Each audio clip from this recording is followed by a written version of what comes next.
So, hello guys. Ngayon papakita ko sa inyo yung difference ng Rocket Sim Unli Data 99 tsaka ng TNT Unli Data na 599. So, ngayon nakakonect ako sa modem ko na may TNT Unli Data 599 5G. Then, subukan natin mag speed test. Fast na lang. So, ito yung nakuha ko. 150 Mbps. Ayan, ulitin natin. Bali, itong speed test ko ay ang unit ay nasa indoor.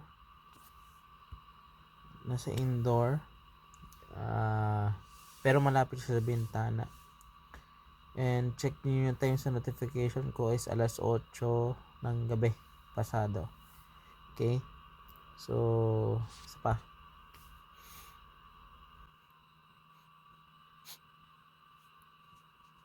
Okay.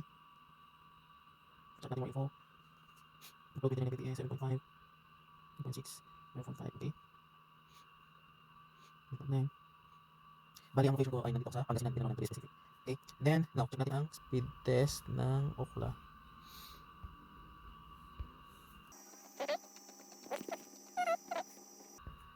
Okay. Sige. Try natin. 11 Mbps. 70, 100, 140. Bali, 5 devices na nakakonect dito. Mas mataas Ookla. Isang laptop, isang tablet, at tatlong phones. Baba ng upload Baba ng upload. Tignan natin yung video kung cap ba siya. Tignan natin yan. Okay, testing bitrate. 4K, test natin. Okay guys, so wala siyang capping pero check natin sa YouTube kung may capping siya, no? So guys, check natin kung may capping siya. 4K 60 FPS HDR.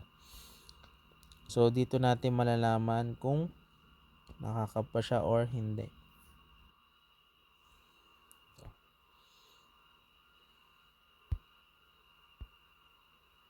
So 2160p, 2160p.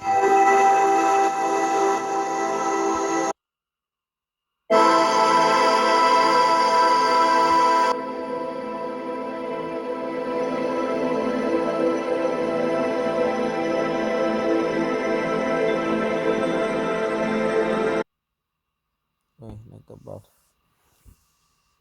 Siguro dahil nagiinit na yung modem ko.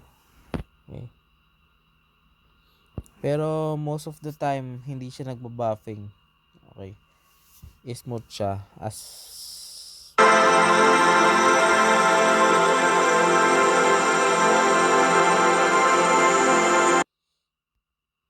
siguro nagkataon na maraming gumagamit pero ewan ko.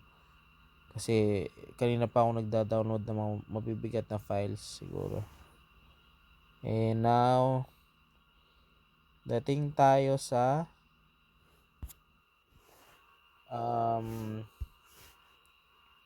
Rocket Sim Unli Data 999. And then, mag-hotspot tayo sa iPhone 15 Pro Max. Okay, para matest natin sa labas ang speed test. Okay. So, and guys, nakakonect na tayo sa hotspot ko sa iPhone. Ito, kita nyo naman, mark sa iPhone. And then, naka 5G ang phone. Ayan, nakita nyo 5G yan. Okay. Then, try natin mag speed test. So again, smart rocket ito. siya sa heading sa bata guys.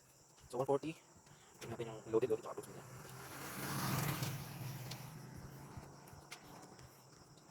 20, 40,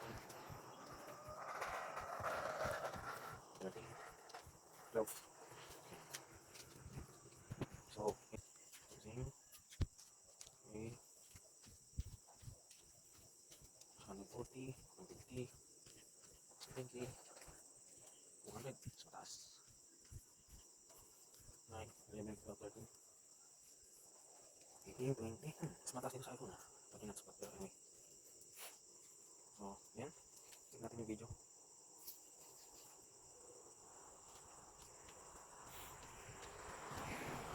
Again, nakulik pa ako sa hotspot ng iPhone ko. So, 4K, no 160p. Okay, max. So, sige, try natin yung YouTube. Uy. Try natin ito.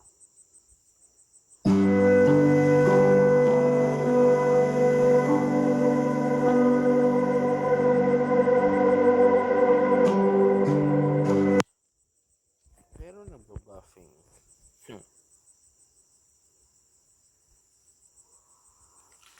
Okay. So, ito nga, most of the time, kapag gamit ko itong Rocket SIM, nagba-buffer talaga siya. Hindi tulad yung TNT Unlimited Data na 599. Bihira lang talaga siyang mag-buffer kahit sabay-sabay pa kami gumagamit ng internet. So, pero pag ito, sira kasi pag nilipat ko ng 1080p, dire-diretso naman yung play niya.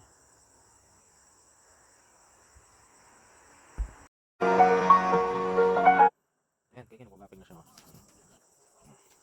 So, hindi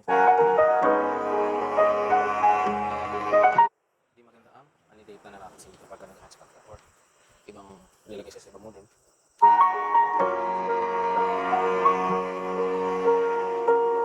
Okay, so dito lang guys. Salamat. So guys, try natin dito sa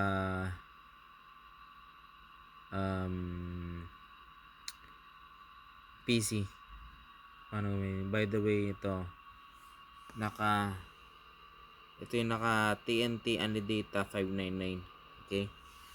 So, try natin to. Hanap tayo ng medyo ito to. Try natin 4K HDR. 4K quality 1020p 4K. Ayan guys, tinan yung buffing oh. Ayan oh. Oh, ayan.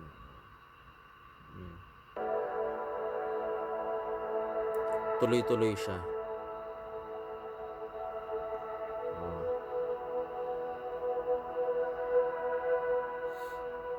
Tapos try natin dito sa tablet ko.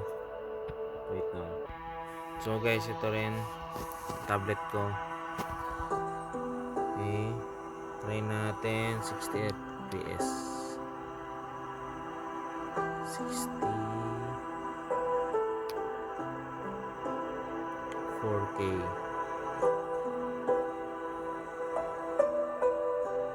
Ayan, tingnan natin kung mag-buff. Ayan o, kita nyo. Ayan. Merong buff. Ayan, pagsabay natin to sa laptop ko.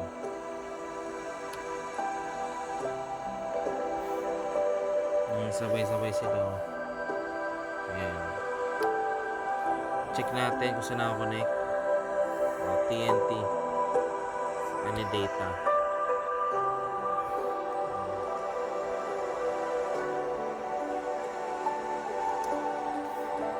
Okay.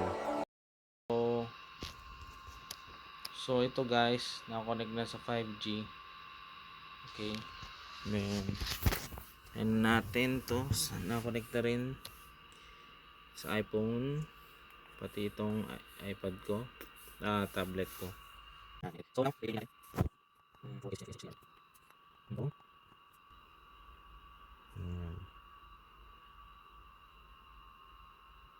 Tingnan natin. Okay. Ito naman sa laptop. Try rin natin. Ayan oh, hindi pa siya nagpo-play oh, guys.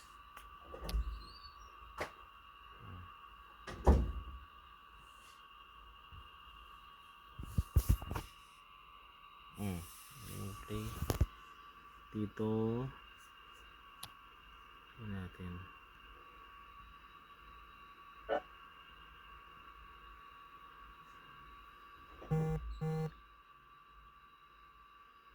Ayan, ito yung sinasabi ko sa inyo na mas maganda pa rin yung TNT Only Data kaysa sa Rocket Sim. Ayan, babuffing na siya oh.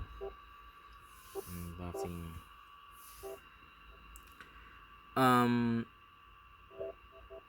Ang pinaka best source dito is best course of action is 1080p. Pwede natin 1080p yan. Set natin dito sa 1080p. 1080p.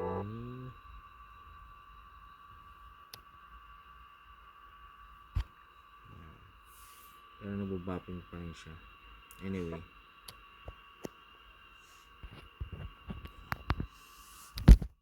Okay, so hanggang dito na lang guys. Salamat.